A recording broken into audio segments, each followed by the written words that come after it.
C'est bon. Attends, c'est bon. Bonjour à toutes et à tous, donc bienvenue dans mon nouveau chez moi.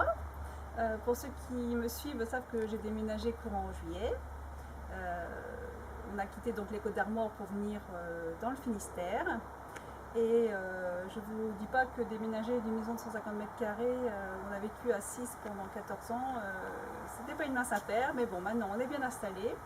Et donc j'ai réussi à trouver une maison quand même où j'ai pu me faire un petit coin scrap parce que sinon j'aurais été bien malheureuse.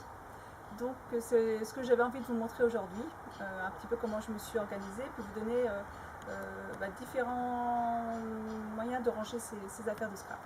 Donc on va aller par là-bas, donc Théo peut me suivre.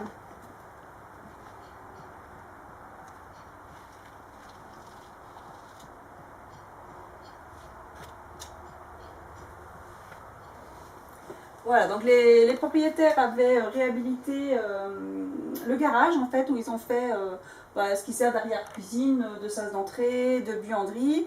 Et donc j'ai réussi à me faire mon petit coin scrap ici.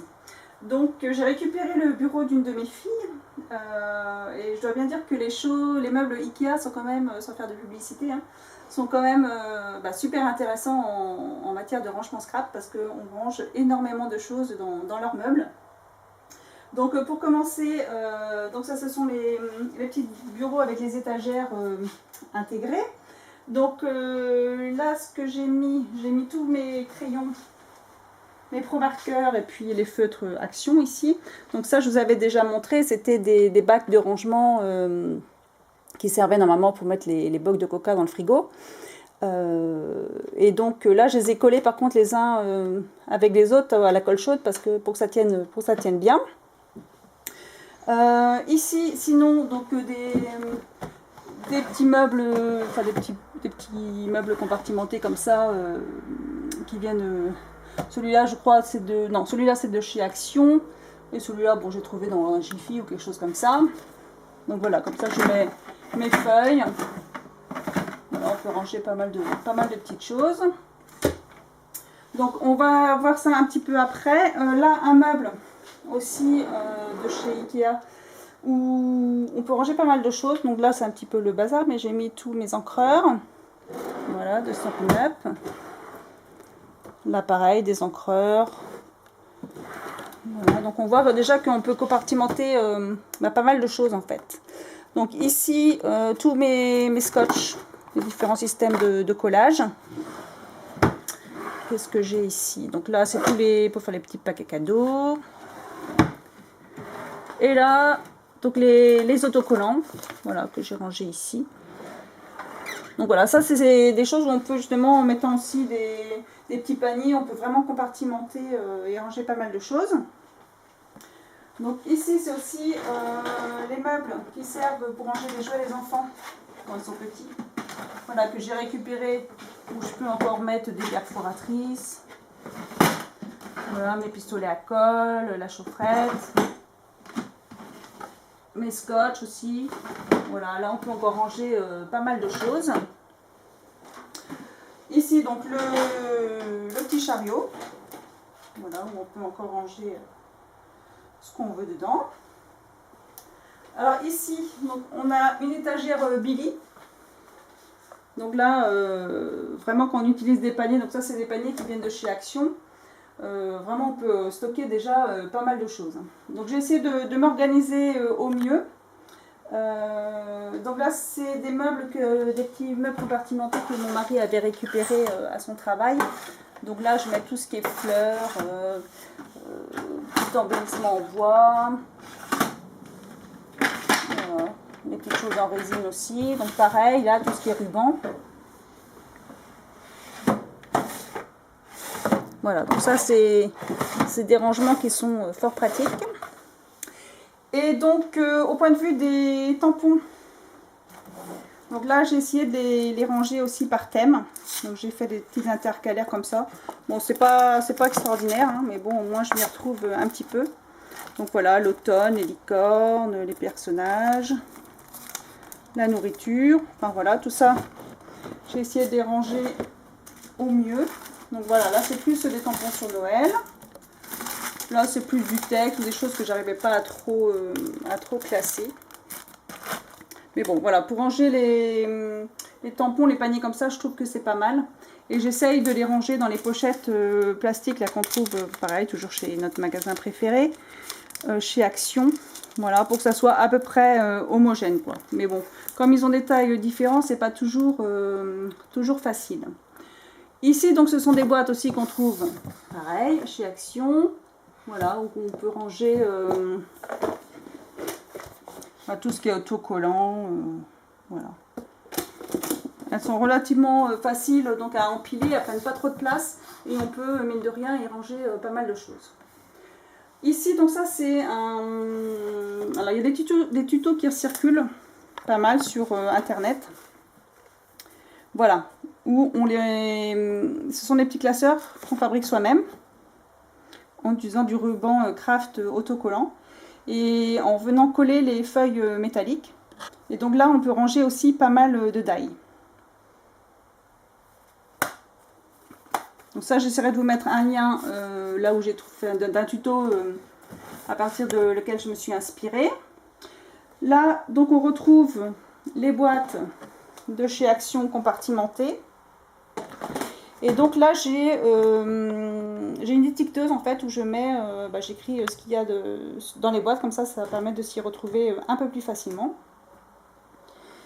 Autrement, donc j'ai trouvé donc un site, un magasin sur internet qui fait des boîtes de rangement, enfin qui est spécialisé dans les boîtes de rangement. Donc je vous en avais déjà parlé, c'était Soluscrap.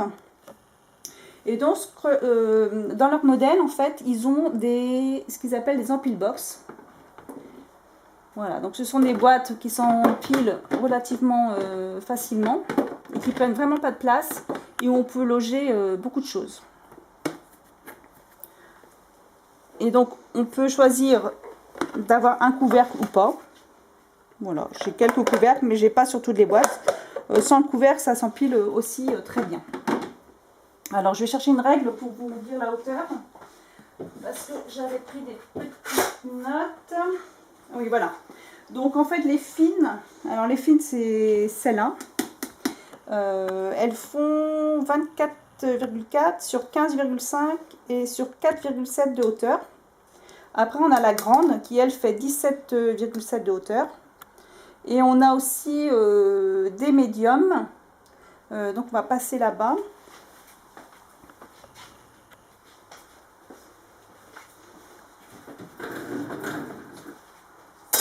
Voilà, on a des médiums. Voilà, qui sont comme ça. Et tout ça, ça s'empile. Donc là, j'ai mis des outils. Voilà, j'ai rangé par thème en fait. Comme ça, elles sont super pratiques. Et donc, on peut y mettre pas mal de choses. Et en fait, j'ai beaucoup de systèmes de rangement qui fait qu'en fait, j'ai beaucoup de... comment dire j'ai peut-être beaucoup plus de bacs de rangement que de matériel en fait. Donc ça va m'inciter à en acheter, mais c'est pas bon du tout. Voilà. Un autre système que j'avais trouvé ça à Leclerc une fois, je pense que c'était Artemio qui faisait ça, mais je suis pas très sûre. C'était un meuble en bois comme ça, donc il y en a deux là. Et donc là, moi j'ai rangé tous mes tampons en bois.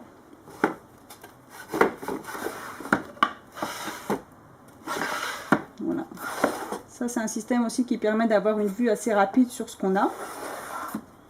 Mais je vous dirais franchement que je commence à avoir énormément de choses. Donc il y a des fois je ne sais plus trop bien où sont les choses. Donc je ne sais pas si mon système de rangement est si au point que ça. Après, donc chez Soluscrap, il y a aussi des pochettes Eva. Voilà, qui se ferment avec un petit bouton pression. Ça c'est pas mal aussi, parce que là j'en ai plusieurs qui permettent de ranger soit des papiers par thème. Là par exemple, ce sont les sirènes. Là c'est un autre modèle de papier. Donc là, je peux organiser mes papiers par thème. Donc ça existe en format 30 sur 30, mais ils les font aussi en format A4. Donc pour mettre les chutes de papier ou tout ce qui est alphabet, enfin ce qu'on veut en fait. Ça, c'était un système que j'avais eu dans un magasin de scrap aussi. Elle en avait commandé pour elle et je lui avais demandé si elle ne pouvait pas m'en avoir. Donc du coup, je lui en ai acheté, il y en a combien? Il y en a 5. Donc ça, ce sont des bacs comme dans les magasins en fait, qui s'empilent. Hein, où on peut aussi classer des feuilles. Un autre, des petites choses intéressantes aussi, ça vient de chez Ikea. Ça c'est pour mettre des magazines, donc là je les ai utilisés pour leur fonction première. Mais après, là par exemple, je range des planches en bois ou je fais ma colle, voilà, que je dis le pistolet à chaud et tout ça. Donc là, on peut ranger un petit peu de matériel dedans aussi. Ça peut être pratique et ça prend pas beaucoup de place, voilà, dans une scrap room. Ensuite, il y avait le meuble ici, donc quand je l'ai vu, je dis ah, c'est les propriétaires qui connaissaient ça. Du coup, je me dis il va m'embêter ce meuble, et puis en fait, non, pas du tout, parce que il est très pratique en fait. Il y a beaucoup de place de rangement. Donc là, les bacs de rangement que je vous avais déjà montré de chez Action, hein, qui s'empilent aussi super bien, où on peut aussi pas mal classifier. Voilà. Et donc ici, on va aller là. Voilà, donc chez Soluscrap, il y a aussi ce qu'ils appellent des clickbox. Donc voilà, ce sont des petites boîtes comme ça, qui se ferment de cette façon-là. Et donc il y a plusieurs tailles chez eux. Alors il y a ce qu'ils appellent des fines, des médiums. Alors les fines font que 0,6 cm d'épaisseur. Mais quand on a des chutes de papier ou moi je mets des dice aussi dedans, je vous montrerai tout à l'heure, c'est largement suffisant. Après il y a alors la médium, je sais pas si c'est la grande, la médium qui est un peu plus épaisse. Voilà. Et donc tout ça, ça se met dans les ampoules box. Voilà, comme ça on peut les ranger dedans. Et donc ça prend vraiment pas de place quoi. Là, j'ai mis par exemple dans une qui se ferme avec un couvercle, j'ai mis aussi des louveaux. Ils sont pile à la hauteur pour ranger justement ce type de produit. Là, il y a une autre taille, ça doit être du 13-13. Voilà, des petits systèmes de rangement fort pratiques. Autrement, en ce qui concerne donc les dies. Alors moi, je vous avais montré un système de classeur où je rangeais avec les feuilles magnétiques et j'ai complètement changé. En fait, j'ai utilisé le système justement de chez eux, le Clickbox.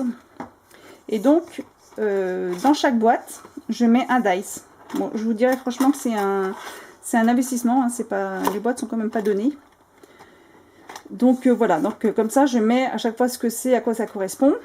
Et comme ça, je retrouve plus ou moins facilement, je dis, parce que il y a des fois, je peine à retrouver mes affaires. Je pense que je commence à avoir trop de choses. En fait, enfin, trop de choses. On n'a jamais trop de choses, mais voilà.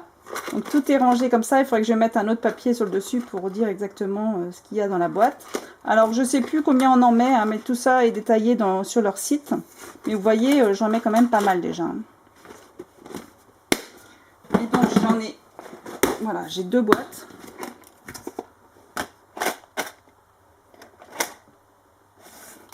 Donc voilà, ça déjà, avec ça, on peut ranger déjà pas mal de dice. Ça, donc c'est encore un petit peu en réserve. Et donc, comme je vous disais, les autres boîtes là, je mets les plus grands dice quoi. Là, j'ai mis par exemple branchage, herbe, panière. Voilà, j'essaye de rassembler. D'accord, j'essaye de rassembler par thème en fait. Donc voilà, donc je vous invite à aller voir sur le site de Soluscrap. Après, pour les empiles box, par hasard, j'ai été à la foire fouille l'autre jour et j'en ai trouvé. Alors, au point de vue prix, je ne sais pas si c'est tout à fait la même chose. À voir. Je n'ai pas noté le prix, je n'ai pas comparé par rapport à Soluscrap. D'autres boîtes que j'ai trouvées, donc du coup, alors à Leclerc aussi, c'est la marque Réair. Voilà, donc ce sont aussi des boîtes un peu dans le même principe. Et je crois que l'ensemble là faisait donc 10,69 €. Voilà, donc je peux vous dire que je peux encore acheter largement des dice parce que j'ai les boîtes qui vont avec, mais j'ai pas les dice pour mettre dedans. Un autre petit système pour... donc ce sont aussi les boîtes de rangement de chez Ikea. Donc pareil, ça s'empile. Ça prend vraiment pas de place. Et donc, il y a plusieurs modèles. Donc il y a celui-ci. Et donc des plus petits comme ça, qui font la moitié de celle-là. où on peut ranger aussi pas mal de choses. Il y a aussi les boîtes qui sont en carton là, qui viennent de chez Ikea aussi. Voilà. Et en matière aussi pour ranger les dice, alors les plus grands dice, genre tout ce qui est boîte, les cercles, les carrés, voilà, les rectangles. Je les range dans des pochettes comme ça en plastique, avec une feuille blanche devant, enfin à l'intérieur, comme ça pour qu'on voit ce qu'il y a dedans. Et donc là, j'avais à l'imprimante, j'avais marqué ce que c'était, ce qu'il y avait dedans, comme ça, quand je cherche, je trouve relativement facilement. Pour les boîtes, alors je sais pas quoi faire surtout, mais j'avais imprimé une photo. Par exemple, quand ça vient de chez AliExpress, on a comme ça une petite photo quand on achète. Ben, moi, j'ai récupéré la photo et je l'ai mis sur la feuille, comme ça je sais le rendu final en fait. Donc je pense que c'était tout au point de vue rangement. Donc c'est vrai que il y a le site de Scrap où ils font vraiment des systèmes de rangement qui sont adaptés pour. Hein. Mais bon, c'est vrai que c'est un coût tout ça aussi. Mais bon, si on veut s'y retrouver, qu'on commence à avoir pas mal de choses, c'est pas mal d'adopter ce type de rangement. Donc après il y a Ikea, hein, donc je fais un petit peu de pub on va dire. Et puis donc à Leclerc aussi, au rayon loisirs créatifs, on trouve pas mal de choses. Donc j'espère que j'ai pensé à tout. Donc voilà, je pense que c'était tout. Je fais le tour aussi. Sinon il y a aussi les petits paniers là qui servent normalement à ranger les sacs de course, enfin les sacs en plastique et tout ça que j'ai récupéré pour mettre les rouleaux de papier cadeau. Donc voilà, donc n'hésitez pas à poser des questions si vous avez besoin. Je vais essayer de mettre les liens nécessaires et puis voilà. Donc je vous dis à la prochaine. Au revoir.